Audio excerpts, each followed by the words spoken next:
All right, we're going to look at this FRQ that is dealing with trade and tariffs. So just to remind you, we know that this is equilibrium.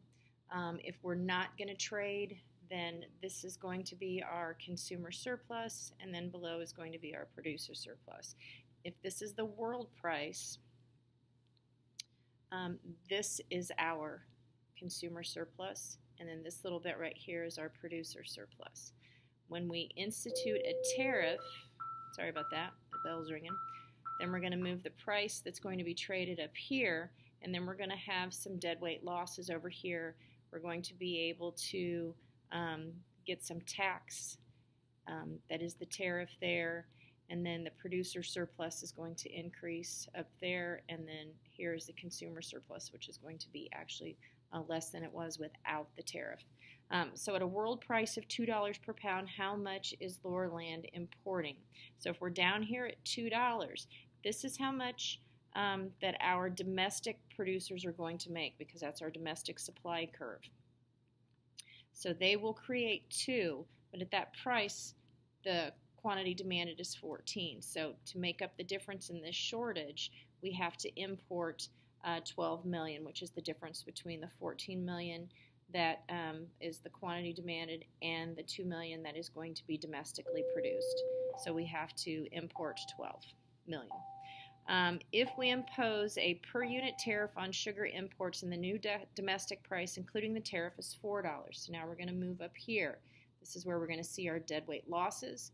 We're going to see a tax revenue, and then we are going to see that increase in the producer surplus and a decrease in the consumer surplus. But remember, don't stop here. Take your consumer surplus all the way over here, because that is how much they're going to be able to purchase because of world trade. And so identify the new level of domestic production. So domestically now, because the price has gone up, they are encouraged to produce more. So their quantity supplied is going to go up to 6 million. And then the shortage, or the amount that we're going to have to import, or that we will import, is actually going to go down. It's going to be the difference here. So we're only going to import the difference between 10 and 6, which is 4 million. Calculate the domestic surplus, or excuse me, the domestic consumer surplus. I'll get it out. So we're going to calculate the domestic consumer surplus. So that is our triangle here. So from 9 to 4 is 5, and then from 4 to 10, or from 0 to 10 is 10. So we're going to take 5 times 10, which is 50, but that gives us the area of a square, and then we're going to have to divide that in half to get the 25. So 5 times 10 is 50, divide that in half, and that gives us our consumer surplus here. Calculate the total tariff revenue collected by the government, and once again, that's this right here. It's the difference between the world price and how much the tariff is, or how much the price is with the tariff included in it. So it's this square here. So we have from 2 to 4, which is 2, from 6 to 10, which is 4. So 2 times 4 is 8. So they're going to collect, that's the revenue, the $8. And the last question, which I think is trying to trick you, given the world price of $2, all right, so once again, here is consumer surplus at $2, and here is producer surplus.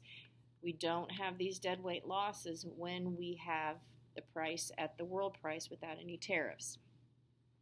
So if we're back down at $2, what per unit tariff maximizes the sum of Loreland's domestic consumer surplus and producer surplus? So to maximize producer and consumer surplus, the tariff has to be 0, because the moment you institute a tariff is the moment you start creating these deadweight losses.